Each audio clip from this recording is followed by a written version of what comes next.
Bem-vindos ao Globaliza, seu canal no YouTube. Hoje, 14 de agosto de 2021, sábado, mais uma participação, querido Daniel Calazans de São Paulo, Márcio Câmara, a ambos sejam muito bem-vindos. Seu bom dia, seu boa tarde, seu boa noite, Daniel.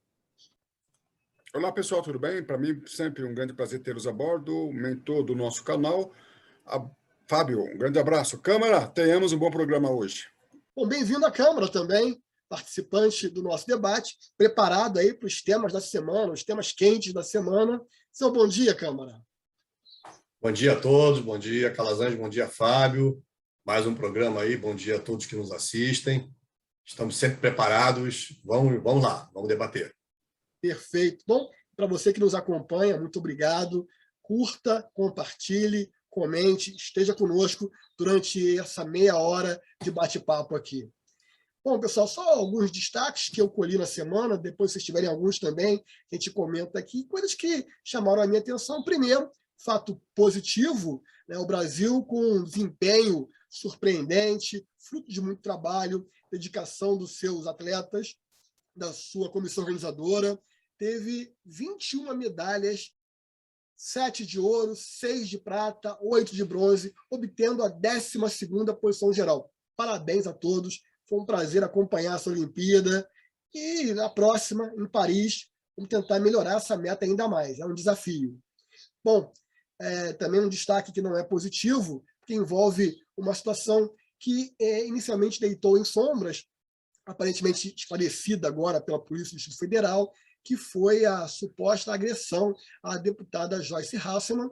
Lembrando que no último dia 18 de julho, a parlamentar acordou com poças de sangue, várias marcas, 2 dentes quebrados, hematomas, sem consciência do que teria ocorrido, mas a própria polícia, através do seu setor de investigação, de sua perícia técnica, verificou que não houve nenhuma ação externa, não houve agressor, provavelmente fruto dos medicamentos que a própria Joyce relata que faz uso para poder dormir.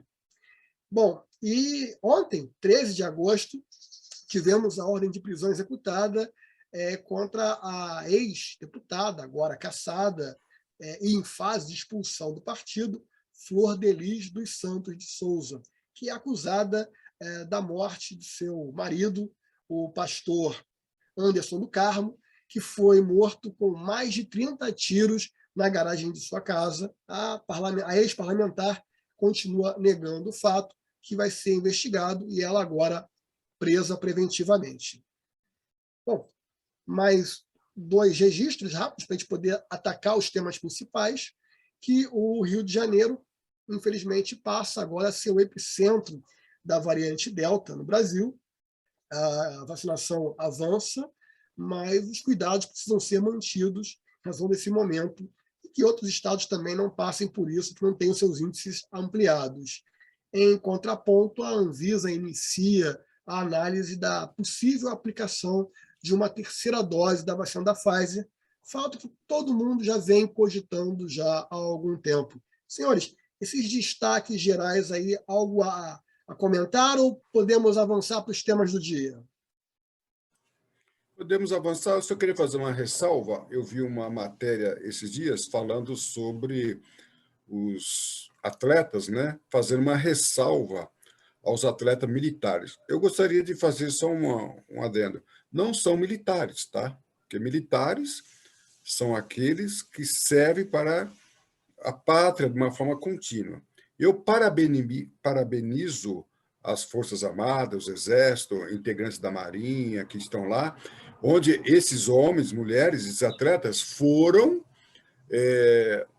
vamos dizer assim, assessorados, assistidos para que tivessem um bom desempenho. Então, elogio às Forças Armadas, mas não são militares. Militares é aquele que faz escola, aquele que serve. Então, na essência, não são militares. Tanto é que são temporários, estão lá por causa da função do atletismo. Então, parabéns aos atletas que tiveram um bom desempenho, parabéns às Forças Armadas, mas eles não são militares, eles estão militares. Só essa é a minha ressalva. Perfeito. Bom, eu queria também fazer um prestar minhas loas, né, ao nosso time olímpico, porque foi um desempenho maior do que em 2016, quando estávamos em casa, né? Normalmente é fator de melhoria de desempenho, e nós estávamos em um continente bem distante, asiático, né? Então, outro fuso e tudo mais.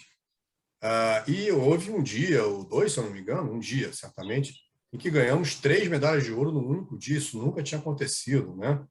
Então, ficamos na frente de Cuba. Cuba é sempre, pelo regime, eles querem demonstrar essa virtude, né? É normal isso. E anteriormente, para confrontar os Estados Unidos, também era muito, muito normal. Mas a gente conseguiu ficar à frente de Cuba e atrás só dos países europeus, de modo geral, e os 2 asiáticos, Japão e China, o que é um feito muito interessante. Queria parabenizar o nosso time. Perfeito. E esporte é muito importante na formação dos nossos jovens. Então, todo esforço, todo incentivo, público e privado, para a formação de algo que auxilia no caráter, na moral, na construção de valores éticos. Te parabenizamos aqui e que Paris venha logo, daqui a 2 anos, com mais medalhas. Bom, pessoal, Câmara, no nosso bastidor aqui, sugeriu um tema que eu acho que é fundamental, é um desdobramento da última conversa nossa, que é a própria questão da decisão sobre o voto impresso, a utilização do voto impresso, a possibilidade de uma eleição que não esteja totalmente adequada nos padrões de compliance, e eu acatei isso de pronto, porque realmente é um momento importante. O Congresso se debruçou sobre isso recentemente, provocado, enfiado, talvez a maior bandeira pelo presidente Jair Bolsonaro, e nós voltamos à seguinte tecla, ao meu lado, ao menos, é uma bandeira legítima. Tudo que for colocado para tornar transparente, translúcida a eleição, deve ser discutido com serenidade e, por que não, qual é a grande preocupação com isso?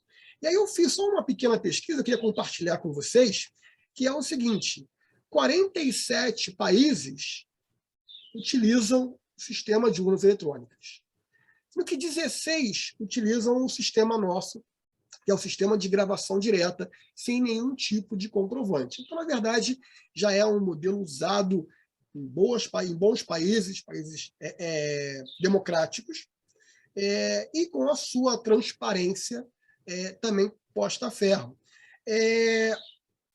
A primeira experiência se deu na Índia, em 1990, depois nos Países Baixos, em 91. O Brasil, desde 1996, já utiliza o sistema de votação eletrônica.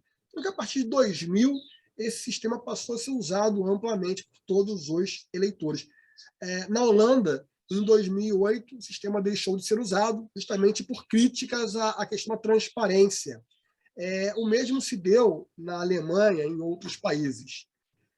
Bélgica, Rússia, México e Canadá utilizam o sistema de urnas, chamado de segunda geração, com a impressão do voto, né? Com alguma forma de viabilizar, de auditar o resultado. Entre outros países, né? Argentina, Venezuela, Paraguai, ou seja, são 47 países pelo mundo. Eu acho, Câmara, que o que se discute aqui não é um retrocesso à volta do voto da cédula, mas uma transparência ao modelo. É isso.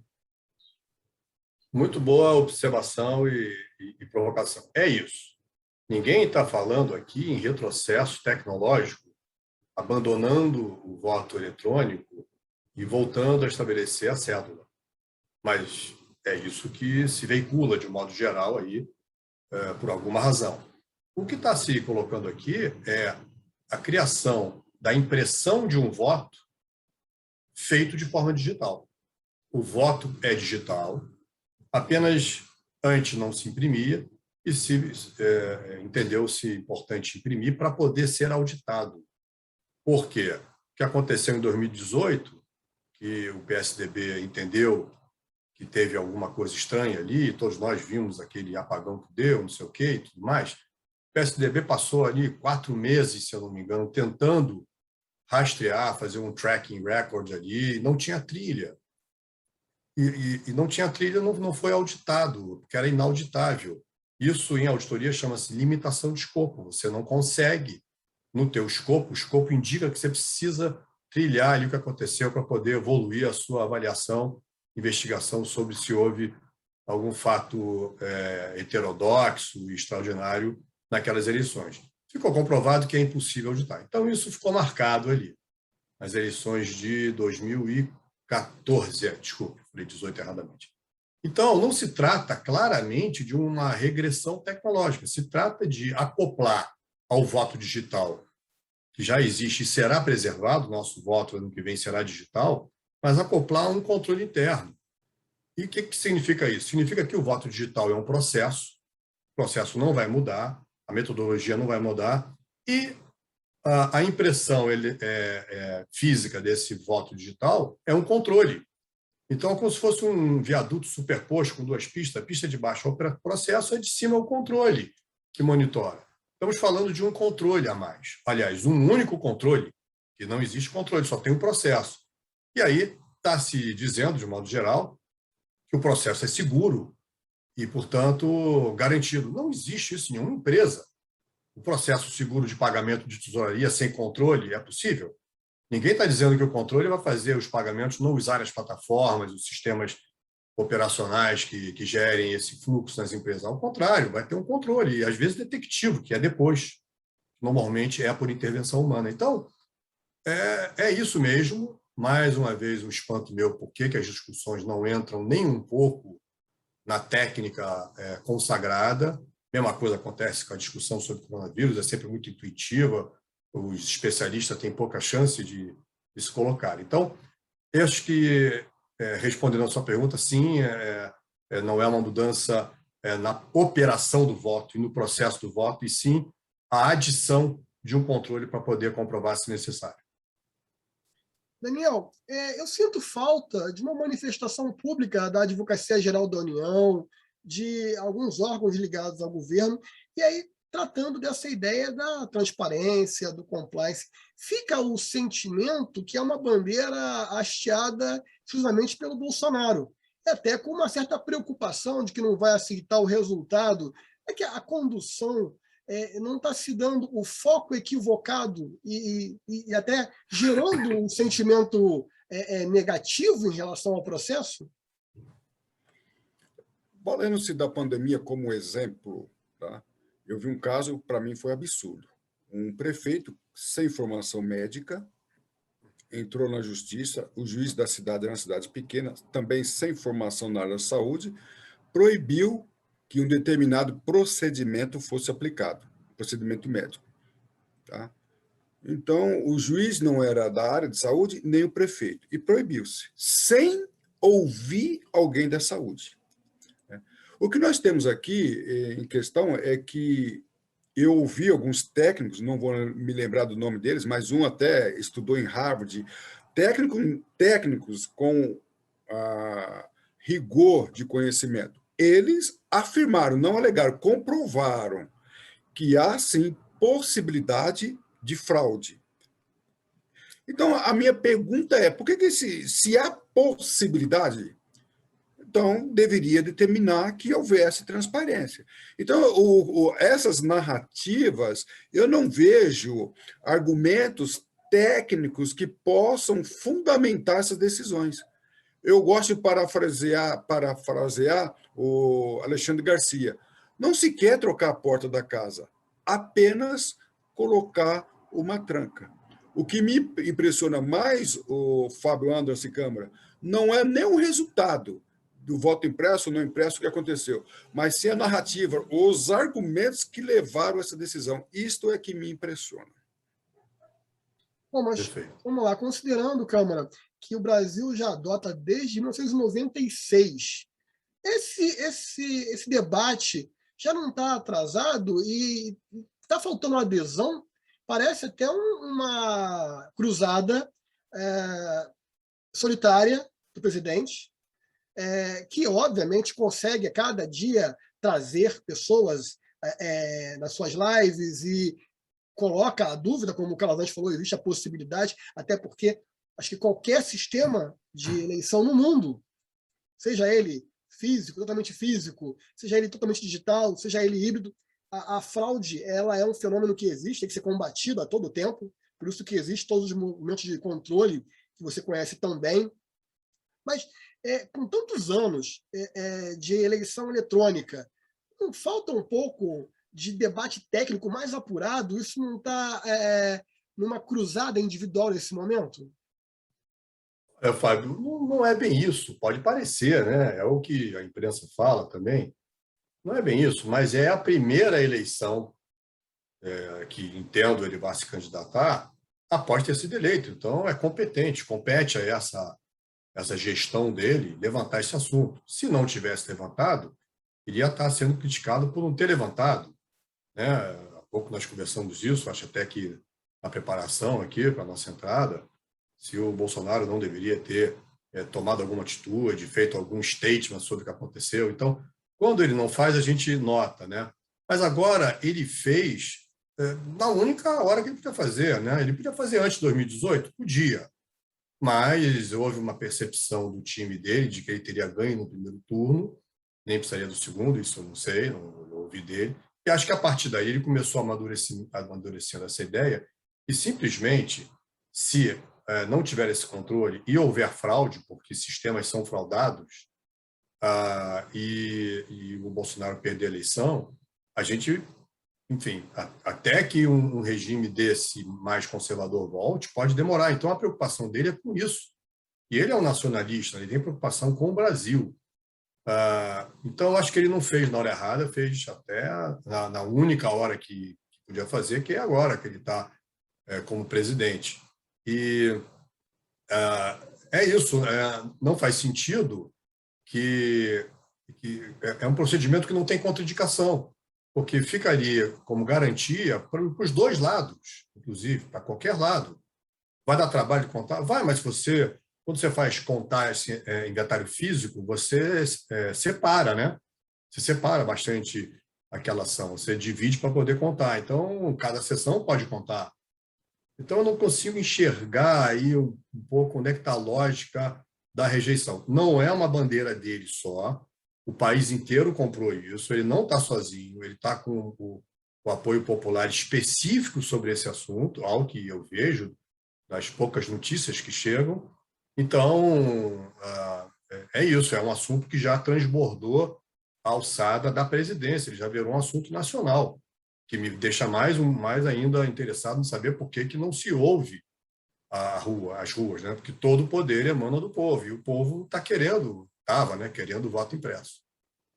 Daniel, essa questão que o Câmara levantou há pouco sobre um processo de apuração do voto impresso, bom, primeiro que isso ainda não está normatizado, não sei se necessariamente toda a contagem seria refeita do voto impresso ou só se houvesse impugnação, mas eu vejo uma dificuldade aí, que e aí voltando, né, eu acompanhei a época de voto manual, eu sou dessa fase, e que havia toda uma sessão onde fiscais dos partidos acompanhavam, e aquela bagunça que era, gritando, e o pessoal lendo ali, mas eu acho que fazer a apuração em cada sessão, isso inviabilizaria o processo também de compliance, porque nós não teríamos pessoas dos partidos, do TSE, acompanhando ali sessão a sessão. Isso talvez uma dificuldade, mas algo a ser superado tão somente pelo tempo. Faríamos novamente, volta aos colégios, volta aos ginásios, e faríamos a apuração.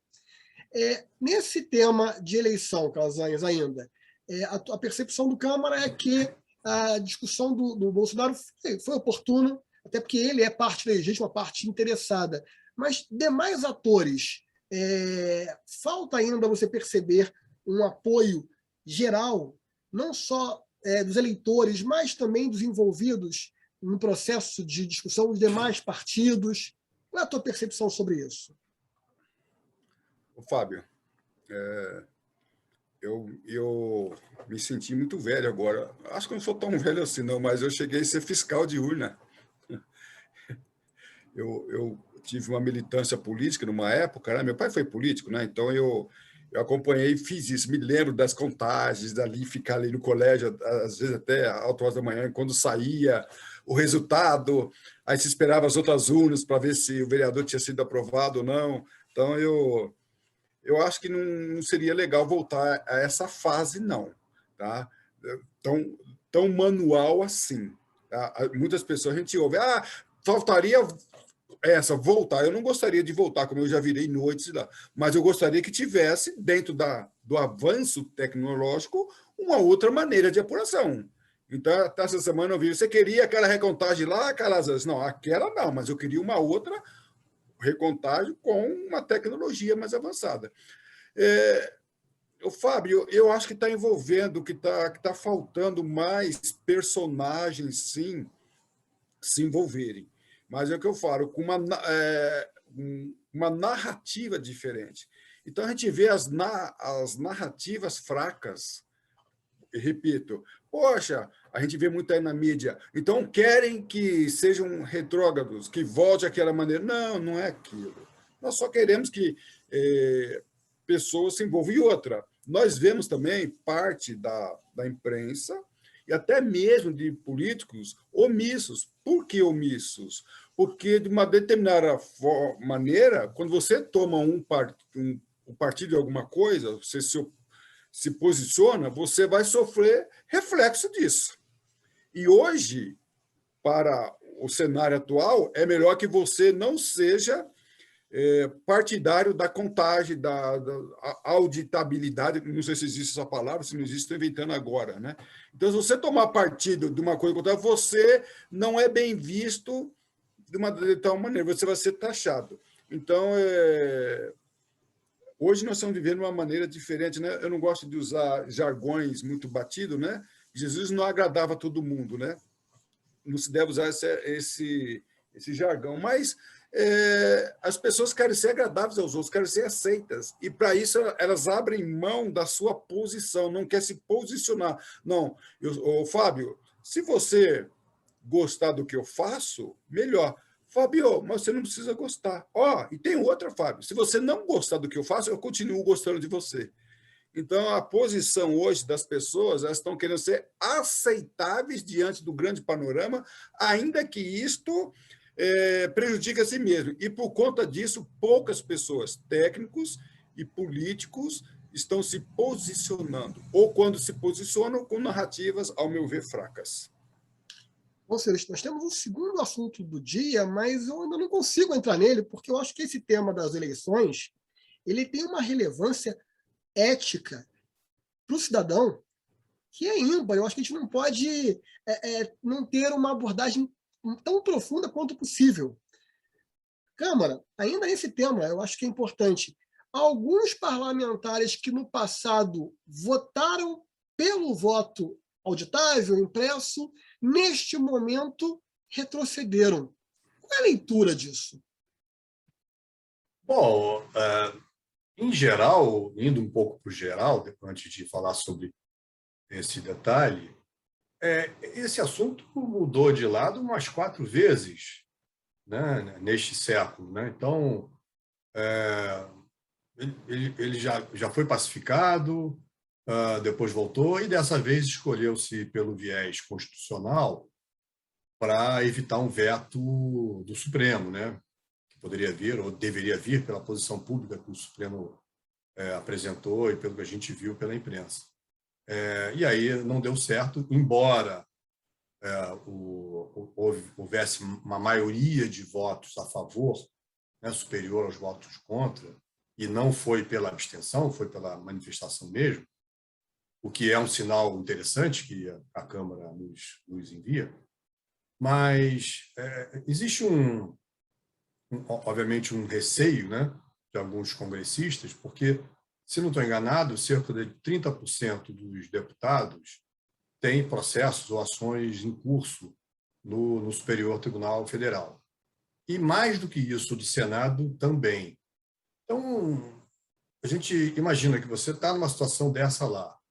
O Superior Tribunal Federal manifestamente se posicionou contrário ao voto impresso, né?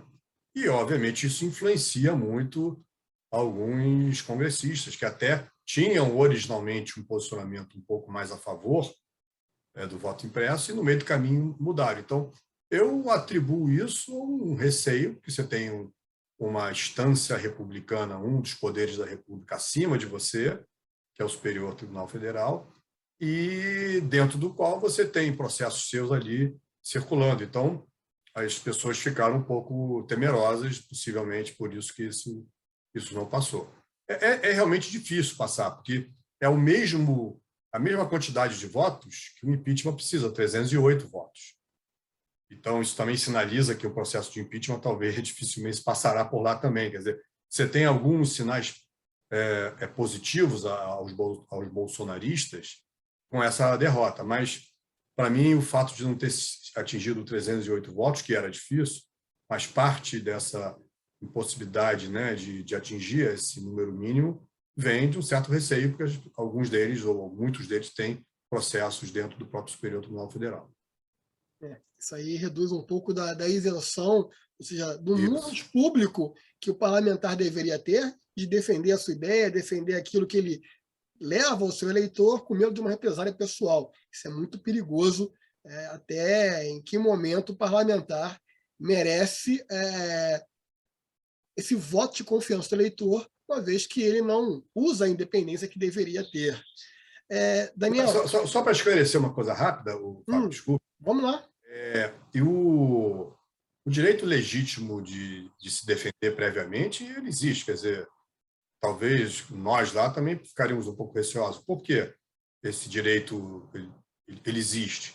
Porque acima de você, quem vai julgar a questão do voto impresso, inclusive, se for para uma nova vertente mais congressista, é o próprio Superior Tribunal Federal. Então, ele, além de ter se posicionado contra, ele é o juiz também daqueles processos dos congressistas. Então, é inevitável que eles venham a fazer esse depara, né?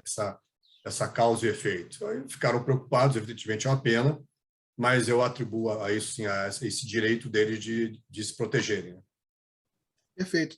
Daniel, eu entendo que, como consequência lógica de um regime democrático, existe o tensionamento entre o executivo e o legislativo. O executivo decide, o legislativo legisla, por vezes altera. Isso faz parte da democracia. Então, acho que nós estamos habituados e convivemos com esse tensionamento, que deve ser sempre respeitoso e harmônico, mas a independência é um fato marcante. Tensionamento com o judiciário não é muito comum. Essa relação do executivo, judiciário e legislativo pode gerar consequências ruins para a sociedade, para a economia, para a visão do Brasil interna e externa? Fábio, já está repercutindo, e para mim o maior problema fala-se de insegurança jurídica, que tem repercussão também na economia. Então, nós estamos vendo aí os empresários se posicionando de uma forma dúbia. Ou seja, então nós estamos vendo, para mim, o estupim, tem muitas coisas.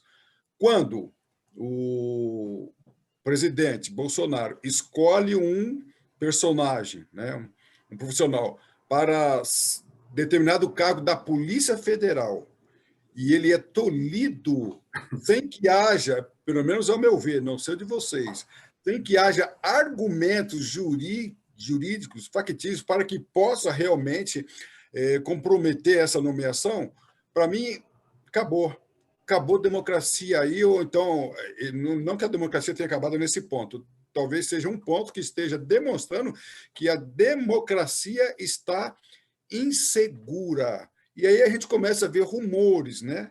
Não é de tambores, não, né? E nem de tanques, né? Mas a gente começa a ver rumores. O que o membro do Supremo foi fazer no Congresso? A gente começa a perguntar, mas está buscando harmonia ou está buscando uma outra maneira de se comunicar? Então, esta dúvida já foi gerada. Repito, né? Ou está havendo, sim, tá? Que eu vou chamar aqui de ingerência, que está provocando muitas dúvidas e insegurança jurídica que trará repercussão em toda a sociedade, também no aspecto político e econômico. Mas, Calazans, essa ingerência já não aconteceu também no governo Dilma em relação à nomeação do Luiz Inácio? Não ocorreu no governo Temer em relação à nomeação da Cristiane Brasil? Olha, é o que eu sempre falo, não é o que se faz, mas argumento que está por trás do determinado resultado. Quando o aspecto da Dilma, por exemplo, na nomeação do Lula, né, ficou-se patente que a nomeação do Lula naquela época era para livrá-lo de um determinado processo, uma determinada punição, dando ali para ele ali uma certa imunidade. Olha, se isso é verdade ou não, né, a gente não está vivendo a realidade ali, sentindo. Mas, pelo menos, o argumento é factível, é coerente. Ainda se está certo ou não, eu precisaria de estar dentro do assunto. Então, é o que eu falo, mais importante do que o resultado, sim, é a coerência ou a incoerência. O que eu não estou vendo é coerência, que está, sim, comprometendo a democracia. E aí, para a gente mudar de bloco, a produção aqui já me avisa que a gente já, primeiro bloco a gente ultrapassou, mas eu já pedi licença à produção, que eu acho que é um tema importante que não se esgota hoje, que merece uma reflexão profunda. Discutir a democracia, eu acho que nunca é pouco, é um exercício dioturno. Eu faço a mesma pergunta para você, Câmara. Essa tensão entre os poderes, e aparentemente também não é de hoje, eu acho que o judiciário já, nos casos que eu citei, Luiz Inácio, Cristiane Brasil, e também no caso do próprio Bolsonaro em relação ao delegado da Polícia Federal, é algo natural, é algo do sistema ou é uma intervenção indevida e até política de um poder em relação a outro? Olha, eu não me lembro de ter presenciado isso anteriormente, né? Talvez nesses casos que a gente citou eram pontuais, né? Entretanto, hoje em dia, parece ser um modus operandi usual agora, né? Isso é preocupante também. O volume e frequência com que isso está acontecendo também preocupa. Se você tem um caso isolado, vocês citaram dois, em dois governos diferentes, um do Dilma e outro do Temer, ok, houve grito de ambos os lados, né? Mas agora não é essa a métrica que a gente vê. A gente vê, numa medida muito frequente, a intervenção de um poder sobre o outro, que é inconstitucional, de maneira muito escancarada. Quer dizer, não há mais, digamos, aquele receio de se mostrar e tal. Simplesmente invade o direito do outro sem problema nenhum e sem explicações e sem defesas. Eu tenho visto isso, sim. Claro que isso é preocupante. Isso, antes de falar em democracia, que é a palavra da moda, isso atinge a República. É a República que vem lá da Grécia aqui, estabelece os três poderes, né? Então, a primeira a ser ferida é a República. A democracia vem um segundo depois, porque esses atos que são inconstitucionais, estão sendo cometidos, eles estão detendo pessoas sem que passe pelo devido processo legal, e isso não é democrático. Então, você tem uma república em colapso, né? Porque os poderes estão conflitados, de uma maneira que nem nós aqui, se fôssemos adversários, nos comportaríamos assim, né? O presidente aos berros ali, um outro ministro também dizendo que mexeu comigo, mexeu com todos. Aí você tem também, você pode até pensar, bom, quando se fala de um militar, está falando do exército inteiro, então você começa a ter frases que a gente ouve que claramente significam um confronto muito estranho para poderes tão importantes, de pessoas tão amadurecidas e que têm tanta responsabilidade. Não poderia acontecer isso. Imagina numa empresa o diretor financeiro aos berros lá, com um diretor industrial e tal, isso não é normal, né? Então, eu estou achando que chegou a um nível muito diferente da época dos dois casos que vocês citaram, a ponto de eu me autorizar a dizer que é outra coisa que está acontecendo agora. Não é exatamente aquilo que acontecia naqueles exemplos. Estamos aí com uma sistematização de realmente desequilíbrio dos poderes entre si. Eu até complemento, você falou que não é normal, eu concordo, não é normal e não é saudável essa relação tão ácida que gera esse conflito e todos nós acabamos experimentando algum tipo de efeito. Câmara, ainda com você, essa questão do presidente em sua live ter citado fatos que estavam sob o segredo de justiça também acaba sendo um reflexo desse radicalismo, dessa tensão entre poderes? Assim, né? Não, a gente não espera que uma live em que o presidente faz o statement dele sobre os fatos, né? E outras vezes pega artigos de imprensa para se defender, que eu acho legítimo, né? Com toda uma análise ali desses artigos que comumente são desfavoráveis ao presidente, então ele vai lá e tem o espaço que ele tem para se defender. Mas não é normal ele colocar aquilo. Agora, eu entendi que aquelas informações que ele passou estavam já no relatório do próprio TSE, então não há que se falar em sigilo. E mais, se fosse sigiloso, é estranho, porque somos nós os mandantes, né, dos nossos congressistas. Eles são mandatários, nós somos mandantes, né? O poder emana de nós. E nós temos que saber o que aconteceu. Então, se é um sigilo para quem? Para nós, eleitores? Isso é uma análise minha, tá? Não tem nada a ver com a forma como o Bolsonaro colocou. A forma como ele colocou, eu já antecipei, eu acho que é fruto desse momento em que vivemos, em que os poderes são assim agora, a nova moda, né? Mas eu, analisando o fato ainda parcialmente, que eu não sou especialista nisso, mas eu entendi que era um assunto que já estava dado ali, e se é um sigilo, é contra quem? Contra nós? Porque nós temos que saber aquilo ali. Ele também apresentou algumas coisas que nos preocuparam, né? Parece que um hacker ficou lá por meses, e aí a Polícia Federal pediu para mostrar as marcações do sistema, eles estavam apagados. Quer dizer, isso não colabora nem um pouco para a estabilidade do problema, ao contrário, joga muita lenha nessa fogueira. Então, o fato dele ter feito essa ofensa quanto ao sigilo, obviamente, se ele fez, a reação faz sentido, mas eu não sei se é sigilo, e se é sigilo, por que é sigilo? Porque a gente precisa saber o que está acontecendo com aquele sistema. Bom, Daniel, que é um apaixonado pelo direito penal, Daniel, investigações eventualmente são cobertas com sigilo até que elas evoluam e possam se tornar públicas. Em algum momento, sim, o sigilo é aberto. Durante a fase em que o sigilo está determinado, o presidente ou qualquer outra pessoa, ele, infelizmente, foi o que falou, mas podia ter sido eu, você, qualquer outro. Poderíamos abrir a nossa prerrogativa e divulgar um fato que ainda está em investigação? Uma coisa é preciso entender que o presidente não provocou a quebra do sigilo. Tá? Então, precisa ter muito cuidado com isso, porque, segundo o próprio outros especialistas, jornalistas, né, já tinha sido divulgado. Então, não foi ele que quebrou, ele apenas replicou. Então, não houve a quebra. Não foi ele em posse de uma informação sigilosa ou vasculhando o processo que tirou e colocou. Não, ele não fez isso. Então, tecnicamente falando, ele não quebrou o sigilo. Mas, mesmo assim, aí vem a boa pergunta do Fábio. Por ser presidente, a repercussão do presidente, do que ele fala, é totalmente diferente daquilo que eu falo, daquilo que vocês falam.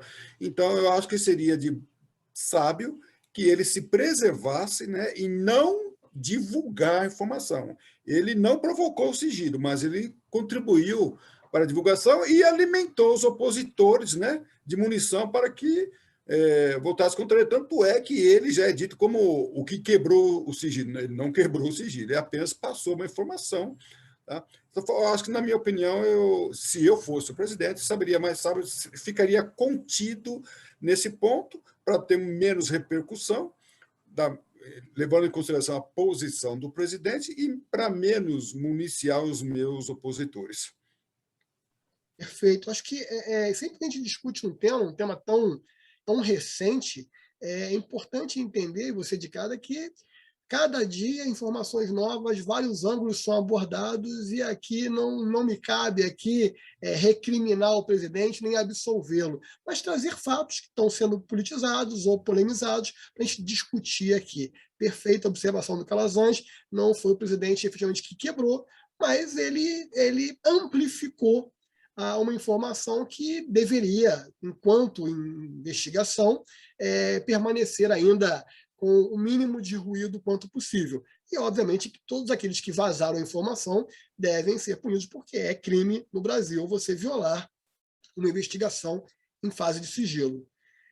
Falar em crime, investigação, Roberto Jefferson, ex-deputado, presidente de partido, pivô, não vou dizer que do maior escândalo brasileiro ou da maior corrupção brasileira, até que talvez corrupções iguais ou maiores tivemos no passado, mas inauguramos uma fase positiva no Brasil de investigar. E pessoas, diversos partidos que jamais imaginavam no passado, foram presas, responderam e estão respondendo ainda.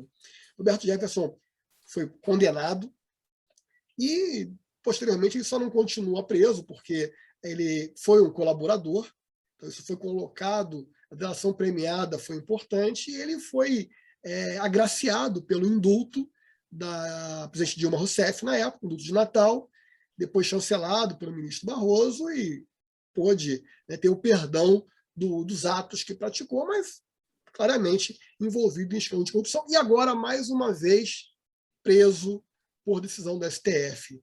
E aí, Câmara, qual é a sua visão sobre esse momento aí em relação à prisão do Roberto Jefferson?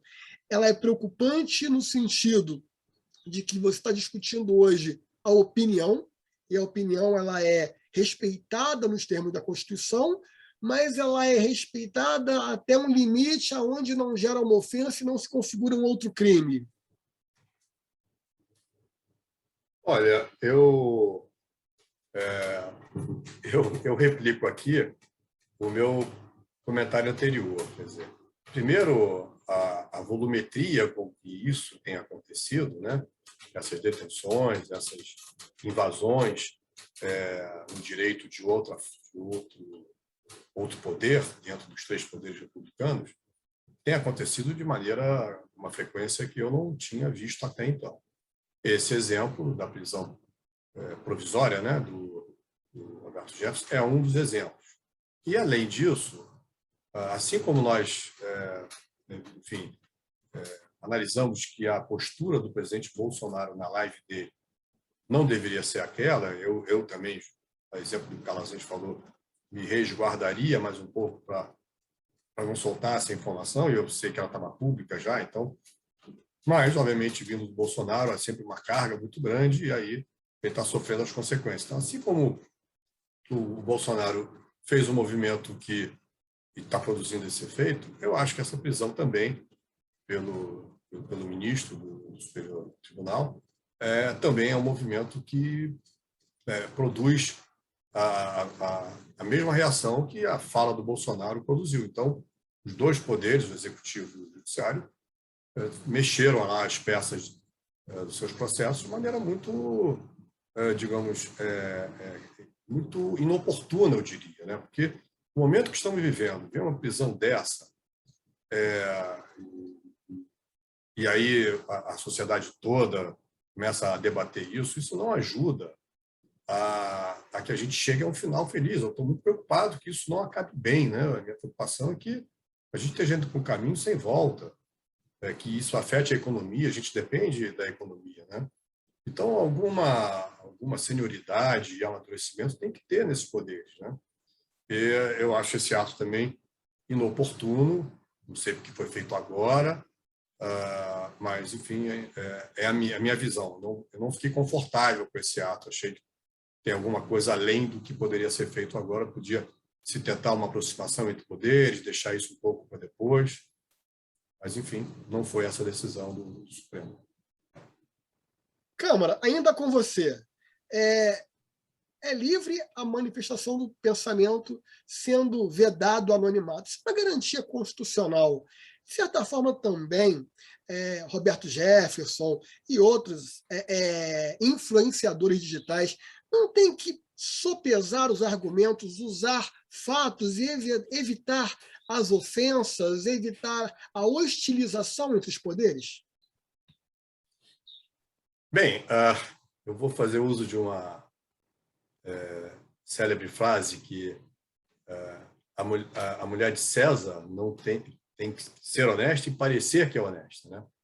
Então, quando você faz uma declaração dessa e se sente suportado pela democracia e pela Constituição que garante a livre manifestação, né? Você pode ir para uma praça pública, subir ali uma escadaria, falar contra todo mundo, tal. Isso é o que o nosso país ainda tem, né? Obviamente, você não pode se apoiar só na garantia constitucional. Por isso que eu citei aquela frase célebre, né? E você tem também que, exatamente como você falou, ou você ter as suas comprovações, ou apresentar ali as comprovações. Uma questão de proteção, né? Eu acho que a gente tem o nosso direito de expressão, como aqui agora temos, né? Temos que expressar, mas é necessário que a gente também tenha algum suporte, porque não vamos ficar dependendo sempre daquele item da nossa Constituição sobre garantia de expressão, direito de expressão, né? Então, olhando as colocações do Roberto Jefferson, ele tem algumas colocações interessantes, ele representa uma oposição a um status quo, mas eu acho ele também muito exagerado, né? Ele, para poder comunicar, eu comunicaria sem esse exagero, né? Ele, para comunicar, ele sobe tanto o tom que a comunicação, o conteúdo da comunicação fica um pouco sublimado e a atenção que se dá é aquela teatralidade dele. Então, acho isso prejudicial a ele. Mas o que ele comunica nem sempre está errado. Ele fala as coisas que toda a população vê, né? Mas ele é muito agressivo na sua fala. Isso pode ter sido um ofensor ao que ele diz. Mas você que gosta também de penal, de mídia, é importante para o político ser polêmico? Roberto Jefferson, esse estilo dele agressivo, e aí, tendo ou não tendo razão, tendo ou não tendo pano de fundo, isso é relevante para que ele se mantenha na mídia, trazendo amores e ódios, mas sendo sempre citado? A linha polêmica é uma linha que pode trazer frutos. Na realidade, a linha polêmica sempre traz frutos. Só não sei se são bons frutos ou maus frutos, mas frutos sempre traz. O polêmico ele é sempre conversado, debatido, questionado. Só um detalhe, nós sabemos que nenhum direito é absoluto, até mesmo a vida. Se o Fábio vier sobre mim com uma faca, eu posso revidar e ir matando o Fábio, embora a vida seja um direito ali previsto na Constituição. Então, muito cuidado, nós temos o nosso direito de liberdade, mas esse direito de liberdade não é absoluto. Então, você vê os políticos, né, têm direito à liberdade pelo voto, palavras e opiniões. Esse direito não é absoluto. Agora, qual é a linha? Essa linha é tênue, mas onde está essa linha entre o que eu posso falar ou o que eu não posso falar? Até onde eu posso falar que não comprometa a minha conduta, não se verifique, não se torne um crime, por exemplo, que atente contra a segurança nacional, um dos argumentos utilizados. Não, o que ele falou repercutiu na Lei de Segurança Nacional. Então, o político, não só o político, né? Hoje o Jefferson não é político, né? Não é, ele é ex-deputado, mas o jornalista, o político, seja lá quem for, até mesmo nós precisamos conhecer o que podemos falar e até onde podemos falar para que tenhamos respaldo jurídico. E aí é a comunicação. Mais importante do que eu falo é o como eu falo. Talvez aí esses políticos não estão conseguindo dosar a comunicação, se estão ou não infringindo o direito, é uma coisa que vamos ver com o tempo, mas eles estão respondendo por isto. Eu acho que chega esse momento onde o político também ele era irresponsável e ele sabe com quem está falando, no argumento de autoridade. A todos devemos observar a lei, mas respeitando a opinião. Então, eu posso não concordar com a opinião, eu respeito. Eu posso não concordar com a opinião e posso exigir que os excessos sejam repelidos, seja civilmente ou seja criminalmente. Então, faz parte da lógica jurídica, faz parte do sistema democrático permitir que você fale, mas também exigir que você seja responsável pelo conteúdo da sua fala. Senhores, programa rico, programa que eu não esperava diferente, o debate de vocês é sempre muito interessante, vocês pegam a atualidade e trazem uma visão muito singular, usando toda a experiência de vocês. Muito obrigado por esse sábado. Eu queria passar a palavra ao Câmara para suas considerações finais. Na sequência, já o Calazans pode tomar a palavra para as suas também, porque o nosso tempo aqui já está muito próximo do fim. Muito bem, rapidamente, eu fico na expectativa de que essa confusão toda, de alguma forma, mais rápido quanto possível, seja equacionada, né? Que os poderes voltem aos seus redutos tradicionais, que o convívio possa melhorar e deixa para a população a escolha do que deve ser feito, os votos e tal. Somos nós que temos que aqui lidar com nossos adversários, mas os poderes têm que seguir com seus limites, né, traçados constitucionalmente e dentro deles. Então, é isso que eu espero. Torço para que acabe bem tudo isso. E, mais uma vez, obrigado, Fábio, obrigado, Calazans, pela parceria, que sempre ilustra muito. E um abraço a todos os que nos assistem. Espero que tenham gostado. O pessoal disse que a política tem duas repercussões muito interessantes em duas áreas. A área do humor e a área do direito. Os humoristas dizem que eles são altamente municiados com informações para produzirem os seus shows, né?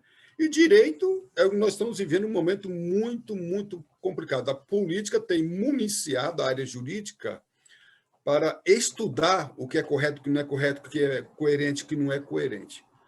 O problema é que eu, como professor de direito, estou meio perdido e tenho recebido muitas perguntas de muitos alunos. E eu sempre chego a algumas conclusões que são inconclusivas. Desculpa aqui a minha dialética. E aí eu tenho que acabar explicando para os meus alunos algumas coisas inexplicáveis. Eu sou professor de direito e não de justiça. Não deveria ser diferente, mas no Brasil é. Para mim foi um grande prazer tê-los a bordo. Fábio, um grande abraço. Câmara, abração. Os que estão nos ouvindo, um grande abraço. Pessoal, quero agradecer a vocês que nos acompanham. Muito obrigado. Vocês têm sido um suporte, com críticas, com comentários, com sugestões de temas. Continuem participando. É muito importante vê-los, tê-los aqui a cada encontro. A todos, até a próxima.